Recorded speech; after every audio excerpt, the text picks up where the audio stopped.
따라서 사장은 우리가 계속해서 말씀드렸듯이 1차 귀환 지금 안에 포함되어 있습니다. 4장까지는. 그리고 이제 5장부터 6장까지는 성전 재건의 기쁨을 노래하고, 그리고 이제 에스라 7장부터 이제 2차 귀환, 즉 에스라가 직접 귀환한 역사가 기록되어진다고 말씀을 드렸습니다. 오늘은 그러니까 지금 아직까지 1차 귀환의 역사, 아직 에스라는 귀환하지 않았고 이제 성전 재건을 막 시작하려고 하는 그 단계에 우리는 지금 와 있는 것입니다. 그런데 오늘 이 에스라 4장 1절에서 10절을 잠깐 우리가 내용을 살펴보면 1절부터 3절까지가 사마리아인들을 거부하는 유다 백성들, 그러니까 성전을 함께 짓겠다고 했을 때 백성들이 거부하는 장면이 기록되어 있고요. 그래서 사마리아 사람들이 4절 5절에서는 성전 건축을 방해하고 있습니다. 또한 6절부터 10절까지는 다른 많은 방해하는 세력들이 기록되어 있음을 우리에게 말씀해 주고 있습니다. 먼저 우리가 생각해 볼 게, 본문은 1절부터 지금 6절까지는 고레스 왕 때 일어난 일입니다. 그런데 7절부터 10절까지는 지금 고레스 왕 시대가 아니라 아닥사스다 왕 시대거든요. 자, 헷갈리시죠? 이게 뭐냐면 고레스 왕, 즉 에스라가 538년에 제1차 포로를 귀환하잖아요. 저때 역사거든요. 그래서 만 2년 만에 성전 터를 놨잖아요. 지난주에 놓자마자 지금 이런 일이 벌어진 거예요. 그러니까 그리고 보면 성전 재건이 바로 536년에 시작해서 이렇게 사마리아 사람들 때문에 중단되었다가 520년까지 이 16년이 중단된 거예요. 그 사이에 학개와 스가라가 중단된 성전을 재건하자 가서 활동한 거죠. 그리고는 520년부터 4년 동안 성전을 지어서 516년에 완성된 거예요. 그러니까 앞절 우리 4장 1절부터 6절까지는 바로 이 내용에 관한 사마리아 사람들의 방해를 기록하고 있고요. 7절부터 이야기하고 있는 방해는 에스라 538년경의 일이 아니라 바로 아닥사스다 1세 때, 즉 느헤미야가 돌아오는 458년의 일이에요. 그러니까 굉장한 갭이 있죠. 느헤미야는 돌아와서 뭐 한 거예요? 성벽을 재건한 거예요. 성전이 완성됐음에도 불구하고 성벽이 재건되지 않아서 외부의 공격으로부터 어려움을 당하고 있다는 소식을 듣고 내가 가서 성벽을 재건해야 되겠다라는 마음을 품고 아닥사스다 왕이 총독으로 임명해서 받은 사람이 이 느헤미야거든요. 그런데 그 사건을 지금 에스라가 함께 기록하고 있어요. 왜 그랬을까요? 왜 이렇게 시간적으로 맞지 않는 것을 기록하고 있을까요? 이것은 저자가 연대기 순서, 즉 시간의 순서가 아니라 특별한 어떤 신학적인 의도와 주제에 따라 성전의 역사를 돌아보고 있기 때문에 그렇습니다. 지금 에스라 시대 딱 구별해서 에스라 이야기만 하고 느헤미야 얘기만 한 게 아니라 전체적인 그 당시에 성전 재건, 그 다음에 성벽 재건, 즉 포로 귀환 공동체의 전반적인 이야기를 지금 함께 하고 있는 것입니다. 그래서 구체적으로 보면 어쨌든 6절까지는 성전 재건할 때 방해 세력이고 7절부터는 성벽 재건할 때 방해 세력을 함께 지금 혼돈해서 쓰고 있다는 것을 먼저 우리가 좀 인지하고 있어야 될 것 같습니다. 본론으로 들어가 보면 페르시아 고레시스의 그 허락으로 70년 만에 포로 귀환의 은혜를 맛보았잖아요. 총독 수르바벨을 세워서 예수와 함께 예루살렘으로 귀환하고, 그리고는 그 귀환한 사람들의 형편은 어떻겠습니까? 아마 말하지 않아도 너무 어려웠을 거예요. 이스라엘 백성들은 무방비 상태였어요. 성벽 또한 없었기 때문에 이후에 느헤미야가 성벽이 없다라는 소식 때문에 백성들이 너무너무 힘들게 살고 있다라는 소식을 들을 정도였으면 성전을 짓고 살았어야 될 그때 당시에도 마찬가지였을 거예요. 굉장히 어려웠을 거예요.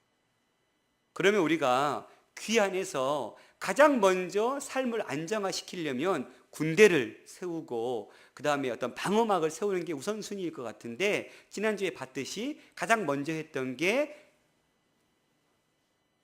예배를 드렸던, 제단을 쌓았던 일들을 행했잖아요. 그러니 초막절을 근거로 해서 아주 그 성대한 축제를 벌리면서 예배의 회복을 했던 이들의 신앙을 우리가 바라볼 수 있는 것이지요. 포로 귀환 2년째인 536년에 드디어 성전의 터를 놓았습니다. 그런데 너무너무 힘들게도 바로 이 사마리아 사람들이 유다와 베냐민 사람들 찾아온 거예요.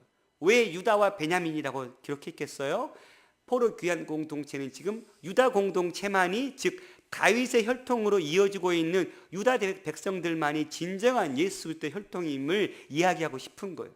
그래서 이 사람 외의 대적자들은 누굽니까? 바로 사마리아 사람들이죠.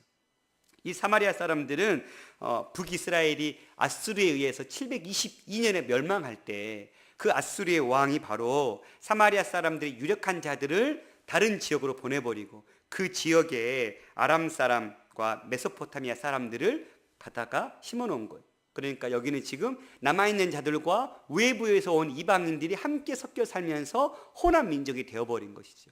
그러다 보니 이들은 남아있는 자들의 고유 신앙, 즉 여호와 신앙도 있었지만 외부에서 온 자들이 자기들이 섬기는 신앙의 신들을 가지고 와서 그 신앙이 혼합주의가 되어버린 거예요.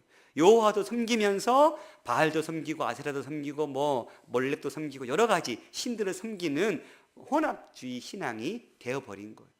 그 사람들이 이후로 지금 이 성전을 짓는다고 할 때 우리도 함께 하자라고 이야기하고 있는 거예요. 그런데 이들의 신앙을 보면 열왕기하 17장에 분명하게 기록하고 있는데요. 이와 같이 그들은 바로 사마리아 사람들이에요. 여호와도 경외하고 또한 어디서부터 옮겨왔든지 그 민족의 풍속대로 자기들의 신들도 섬겼더라. 열왕기 하의 고백이거든요. 그러니까 지금 분명히 사마리아 사람들은 혼합주의 신앙이 맞죠. 이런 신앙이 있는 사람들이 함께 성전 짓자고 할 때 지금 이스라엘 백성들은, 유다 백성들은 거부한 거예요. 사마리아 사람들이 건축하자고 할 때 스룹바벨과 유다의 지도자들은 다름 아닌 구별을 외쳤습니다. 섞일 수 없음을, 이 일에 혼합된 무리가 가담할 수 없음을 이야기하고 있는 것입니다. 뒤섞임으로 인해서 지난 시절에 솔로몬 성전이 무너졌던 뼈아픈 경험을 이들은 기억하고 있었습니다. 왜 우리나라가 멸망했는지, 왜 나라의 빼앗김이 일어났는지, 그것은 바로 여호와 하나님 유일신 하나님의 신앙을 저버리고 온갖 우상을 섬겼기 때문에 나라가 멸망했음을 이 포로 귀환 공동체는 에스라를 통해서 배웠습니다. 그래서 이들이 지금 그 섞여버린 사람과 함께 일하다 보면 또다시 섞이는 일이 벌어지기 때문에 이들은 철저하게 구별을 이야기하고 있는 것입니다. 물론 교회가 세상을 등지고 살아가라는 말씀은 아닙니다. 교회는 세상 속에서 살아야죠. 그러나 세상 속에서 구별된 삶을 살아라고 이야기하고 있는 것입니다. 신앙생활에서 어떠한 자를 더 경계해야 될까요? 노한 얼굴로 분을 내는 자들입니까? 아니면 온화한 미소로 서로 피해가 없도록 적당히 용납하면서 살자고 하는 자들입니까? 전자는 경계하지 않아도 자연스럽게 배척되기 때문에 문제가 없지만 후자가 훨씬 더 위험합니다. 상대가 처음부터 칼을 들이대면 무서워서 피할 수 있잖아요. 그런데 칼을 숨기고 다가오면 언젠가는 깊게 찔릴 수 있습니다. 이게 혼합주의의 무서움입니다. 불교와 천주교가 석가탄신일과 성탄일에 서로 자랑하듯이 아기 예수님 오심을 축하합니다. 부처님 오심을 축하합니다. 선인수막을 걸어놓습니다. 세상 사람들이 보면 너무 멋지죠. 야, 역시 불교, 천주교, 역시 그래 종교는 하나가 돼야지. 그런데 기독교는 거기에 하나 될 수 없습니다. 왜요? 그들과 함께 사회를 변혁하고 나라를 일깨우는 일에는 함께 할 수 있습니다. 그렇죠? 함께 해야죠. 그러나 신앙이 있어서만큼은, 구원의 도리에 있어서만큼은 우리는 결단코 하나 될 수 없습니다. 분명히 주님 주신 성경의 말씀 속에 오직 예수 그리스도 외에는 그 길이 없음을 이야기하고 있기 때문에 그렇습니다. 나로 말미암지 않고는 아버지께로 갈 자가 없다라고 분명히 못 박았기 때문에 우리는 협력할 수가 없는 것이지. 그래서 아무리 세상 사람들이 합해라 해도 합할 수가 없는 것입니다. 그런 면에 있어서 기독교는 굉장히 불리한 싸움을 싸울 수밖에 없습니다. 편협하다고, 옹졸하다고 어쩔 수 없습니다. 옹졸할 수밖에 없고 편협할 수밖에 없습니다. 그걸 포용하기 시작하면 교회는 교회로서의 사명을 잃어버릴 수밖에 없습니다. 성도는 공개적으로 큰 악을 행하기보다 일상에서 흔히 지나칠 수 있는 소소한 일에서 거룩함을 잃기가 참 쉽습니다. 오히려 큰 죄악들은 그게 너무 크기 때문에 우리가 덜컹 한번 이렇게 멈춤이 있죠. 그런데 소소한 일상 속에서 일어나는 일들에 대해서는 너무 무감각하다는 거예요. 그런데 가랑비 옷 젖는다고 주님이 원하셨던 것은 바로 함께 더불어 하다 보면 어느샌가 나도 그런 사람이 되기 때문에 주님은 거부했던 것입니다. 저는 2000년도에 처음 사역을 시작했습니다. 전도사로 임명받아서 1년 그 교회 청년으로 있다가 담임 목사님을 모시고 이렇게 단기 선교를 러시아로 갔다 오는 바람에 논도장이 찍혀가지고 주의 은혜로 그 큰 교회에 이렇게 전도사 초등학교 2학년 맡을 수 있었습니다. 너무 부풀은 꿈을 가지고 나도 이제 사역자의 길을 걷구나 하고 이제 그 교육자의 세계로 들어갔습니다. 그런데 웬걸요? 계속해서 제 모습에 보이는 건 끔찍한 일밖에 없었습니다. 부목사들끼리 새파란 전도사가 있는데 교육자실에서 싸웁니다. 멱살 잡고. 이유는요? 내가 수석 부목사인데 왜 네가 나에게 일을 시키냐 이것입니다. 담임 목사님이 외부에 일이 있어서 이렇게 외부 그 집회를 나가십니다. 그러면 한 30명 되는 교육자들이 일렬로 쫙 주차장에 서가지고 건달도 그런 건달 없습니다. 90도 인사를 다 다녀오십시오. 이게 뭔가 이게 진짜 목사님 생신에 목사님이 제일 좋아하는 건 현금이야. 전도사부터 목사들까지 현금 돈 걷어서 목사님 생신 선물로 현금을 내줘야 됐던 교회. 도저히 있을 수 없었습니다. 내가 꿈꿨던 교회는 이게 아니었습니다. 그래서 1년 만에 나오겠다고 사임하겠다고 담당 교육 목사님께 말씀드렸더니 교육 목사님이 너 굉장히 후회하는 거라고. 그때 당시 그 교회 담임 목사님이 통합 측 장로의 신학교의 이사장으로 계셨거든요. 너 목사님께 눈 굉장히 잘 좋은 삶 이렇게 이미지 찍혔는데 너 목사님 좀만 도와주시면 너 탄탄대로의 길이 열려 있는데 왜 그 길을 마다하고 나가려고 하느냐. 그 논리였습니다. 더 무서웠습니다. 끔찍했습니다. 여기 있다가는 나도 이 사람을 욕하고 있다가 나도 언젠가 돌아보면 나도 그러고 있겠다. 그래서 가감하게 내려놓고 일산으로 개척교회를 섬기러 간 것입니다. 무서웠습니다. 정말로. 우리는 나는 아버지처럼 안 돼야지, 나는 엄마처럼 안 돼야지 하다가도 어느덧 엄마처럼 또 다른 엄마, 또 다른 아빠가 되어 있는 걸 보잖아요. 그게 혼합주의의 무서움입니다. 조금씩 내어주다 보면 어느새 내 모든 걸 다 내어줘 버리는, 그걸 주님은 이것을 철저하게 금지했던 것입니다. 이스라엘 백성들이 성전을 잃게 된 이유는 무엇입니까? 바로 이 구별된 믿음을 버렸기 때문에 그렇습니다. 이스라엘 여호와를 섬기는 신앙이 성전 중심의 신앙이었는데 이걸 버렸기 때문에 이스라엘 백성들은 하나님 앞에 철저하게 성전을 허물어지고 그들은 바벨론의 포로가 되어서 끌려갔던 것이죠. 이스라엘 백성들이 구별된 신앙을 결단했을 때 어떤 결과가 그들 앞에 주어졌습니까? 오늘처럼 이스라엘 백성들이 사마리아인들 동참을 거절했을 때 그들의 본색이 드러났습니다. 사마리아인들은 뇌물 등의 방법을 써서 그 일들을 좌절시키려고 했습니다. 그리고 고소까지 하면서 유다인들의 성전 건축을 막았습니다. 성전 건축은 그것 때문에 16년 동안이나 중단될 수밖에 없었습니다. 또한 성벽 건축도 느헤미야 시대까지 건축할 꿈도 꾸지 못했습니다. 무엇 때문에요? 함께 섞이는 걸 거부했기 때문에, 구별의 삶을 선택했기 때문에 주어진 결과였습니다. 구별은 이러한 결과를 낳습니다. 2000년 기독교 역사 가운데 종교개혁가들이 당시의 교회를 개혁해보자 개혁을 외쳤을 때 엄청난 수고가 따랐어야 했습니다. 그 대가는 정말 처절했습니다. 그러나 그 구별을 통해서 교회의 회복이 일어났음을 우리는 발견할 수 있습니다. 세상은 교회를 무너뜨리기 위해 연합하고 모함하고 위협하지만 교회는 그러할 때 위대하신 하나님을 의지하면서 이겨내야 합니다. 사마리아인들의 방해뿐 아니라 바사의 관리들까지 7절부터 10절에 보면 바사의 관리들까지 함께 연합해서 이 일들을 막고 있습니다. 거대한 불신 세력으로부터 위협받을 때 교회는 더 크고 위대하신 하나님을 생각해 내야 합니다.